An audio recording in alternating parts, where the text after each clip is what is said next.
सम्राट चौधरी तेज तर्रार हैं। अगर नीतीश कुमार को कहीं ना कहीं खतरा महसूस हो रहा है, जो उनका कोर वोट है लव कुश का, अब वो खिसक रहा है। तेजस्वी यादव का दादागिरी चल रहा है, नीतीश की वहां कुछ चलती नहीं है।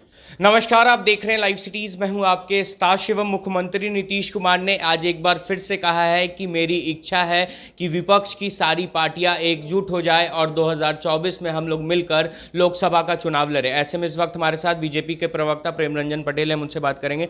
मुख्यमंत्री नीतीश कुमार ने फिर इच्छा जताई, कहा कि सभी विपक्ष एकजुट हो जाता, पर अभी तक कांग्रेस की तरफ से कुछ जवाब नहीं आया है।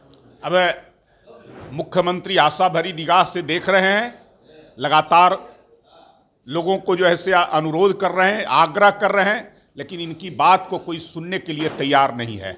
न कांग्रेस सुन रहा है, न विपक्ष में कई सारी ऐसी पार्टियां हैं जो इनकी बातों पर ध्यान नहीं दे रहा है। चाहे केजरीवाल हो, ममता बनर्जी हो, केसीआर हो, कोई इनकी बातों को तवज्जो नहीं दे रहा है। ये स्वयं राग लाप रहे हैं, अपनी डफली अपनी राग।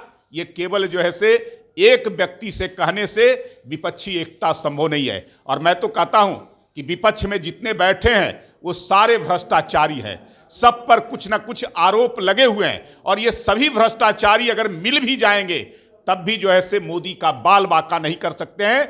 मोदी आज दुनिया के सबसे चर्चित व्यक्ति हैं, सबसे पॉपुलर व्यक्ति हैं, और पूरे देश की जनता के इच्छा आकांक्षा के प्रतीक सब लोग चाहते हैं। जिस प्रकार से 10 वर्षों के अंदर में जो देश के अंदर में काम हुआ है, उस काम की गति बढ़ती रहे और हमारा भारत का जो वैभव है वो वैभव पूरे दुनिया के स्तर पर स्थापित होता रहे। सम्राट चौधरी के प्रदेश अध्यक्ष बनने पर भी नीतीश कुमार ने बयान दिया, कहा वो तो राजद में थे, जेडीयू में थे, फिर बीजेपी में गए हैं।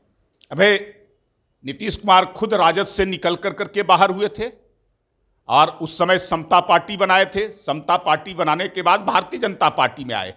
अगर कोई मुख्यमंत्री बना, चाहे लालू हो या नीतीश हो, तो भारतीय जनता पार्टी के सहयोग से बने हैं। तो पार्टियां लोग जो है से आते जाते रहते हैं। सम्राट चौधरी तेज तर्रार हैं। अगर नीतीश कुमार को कहीं ना कहीं खतरा महसूस हो रहा है, जो उनका कोर वोट है लव कुश का, अब वो खिसक रहा है। अब उनके पास बचा कुछ नहीं है। जिस प्रकार से उन्होंने जंगल राज के साथ जाकर करके गलभैयां डालने का काम किया है, इससे वो घबराहट में इस प्रकार की बातें बोल रहे हैं। अब उनको लग रहा है कि मेरे दिन लद गए, इस बिहार की जनता अब मुझे नकारने वाली है, इसलिए इस घबराहट में कुछ भी बयान दे सकते हैं। लेकिन अब आने वाले समय में भारतीय जनता पार्टी के नेतृत्व में बिहार की जनता ने मन बना चुकी है। अब बिहार में सरकार भारतीय जनता पार्टी की बनेगी। क्या लगता है, सम्राट चौधरी से घबरा गए हैं क्या मुख्यमंत्री? निश्चित तौर पे उनका कोर वोट घिसक गया। नीतीश कुमार का जो वोट था लव कुश अत्यंत पिछड़ा, और अत्यंत पिछड़ा का विश्वास पहले ही समाप्त हो चुका।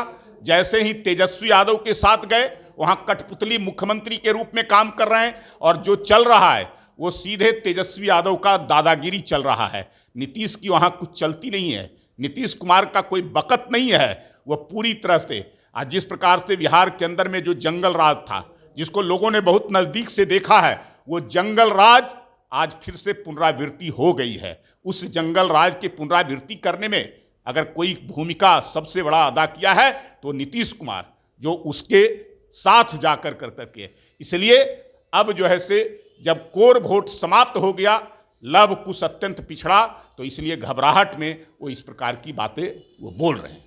चलिए, हमारे साथ बीजेपी प्रवक्ता प्रेम रंजन पटेल थे, जिन्होंने सभी सवालों का जवाब दिया है। साथ ही साथ महागठबंधन और मुख्यमंत्री नीतीश कुमार पर भी जमकर निशाना साधा है। बहरहाल अब बने रहे हमारे साथ। अगर आपने हमारे चैनल को सब्सक्राइब नहीं किया है तो जल्द से जल्द सब्सक्राइब कर ले। धन्यवाद।